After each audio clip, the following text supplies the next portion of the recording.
We've had bam, bam, bam interviews. It's been just a fantastic day. Yeah. How's the con treating you?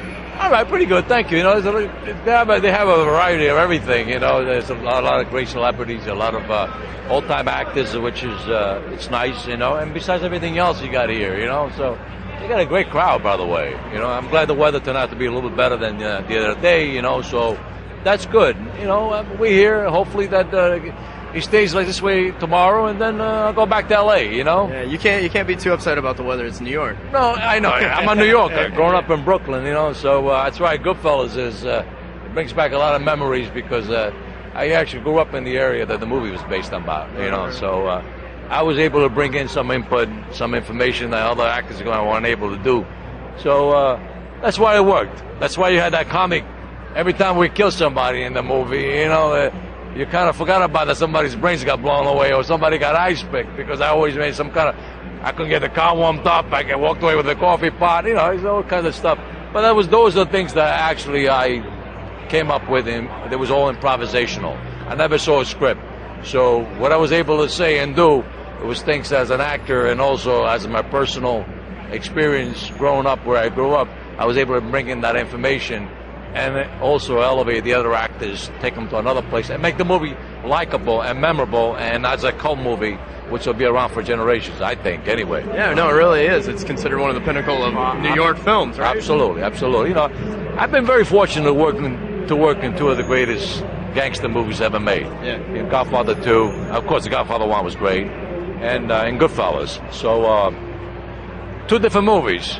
You know, one was a Hollywood movie, but working with Coppola was just incredible, and working with Scorsese was another experience altogether. I know you have two classic directors, right? Unbelievable. You know, and really not much difference except Marty it gives you the freedom to improvise, to be able to do your work, and if he captures something from the beginning, like he did, like the first scene that we shot from Goodfellas was the scene where Samuel Jackson gets his brains blown away. Right. And basically, I had no script, so.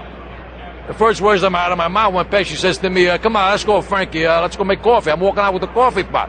Well, I'm really walking out with the coffee pot because, you know, at the moment what was happening to me was that in real life, you know, there was, yeah, you're used to killing people, but there's always that little nervousness, and I'm walking out, I forgot that I got the pot in my hand, you know, as I'm walking out with it, you know. Those little happy accidents that happen. Yeah, so what happened was by able to do that, Pesci was able to play off and say, all right, no, what do you mean? Well, now you're stupid. Fuck, excuse my language, I'm sorry. You know? No, go for it. You know, so anyway, and that's what made it kind of took the tension away from the gruesome scenes, and we made them more, you know, the characters more likable by me bringing the humor, you know, all that stuff that I was able to do.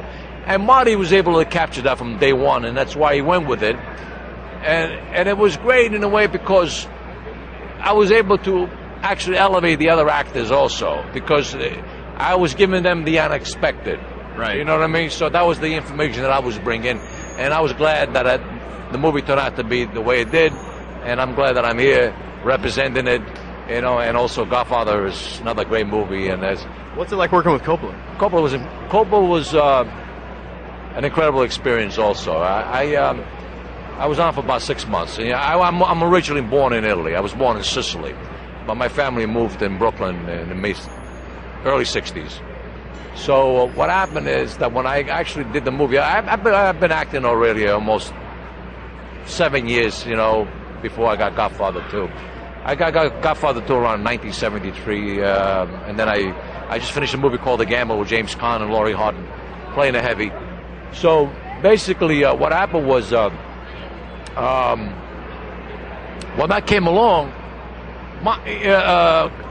Francis was really, really very much involved, you know, my upbringing, the way I was brought up. So it was fascinating that I spoke the language fluently. He understood that I had a kind of a background growing up in, you know, in Sicily and family bloodlines of that, what he was really, the movie was about. So I was also able to bring another flavor in there that was a little different than Goodfellas, but in a way similar. You follow what I'm saying to you? Yeah. Because I spoke the language fluently. That was real. I didn't have to take any.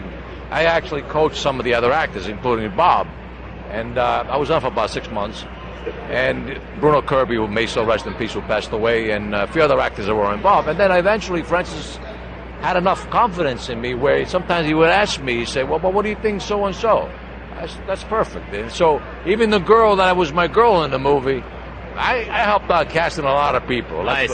So he had enough respect that I was ready to be thrown out in the jungle and fight any animal, anything that came after me, because I was trained the proper way. Right. Old timers with the real teachers of that period that, I come from the method. That's where the method. Basically. So I'm able to bring in personal information, that I experienced myself or heard firsthand from somebody else, and bring it into my character, where the actors of today, they're still great actors, but then they're a little different. That's why the English actors, the Australian actors, are much more better than the American actors of today, because they're trained the proper way. They're the old studio ways.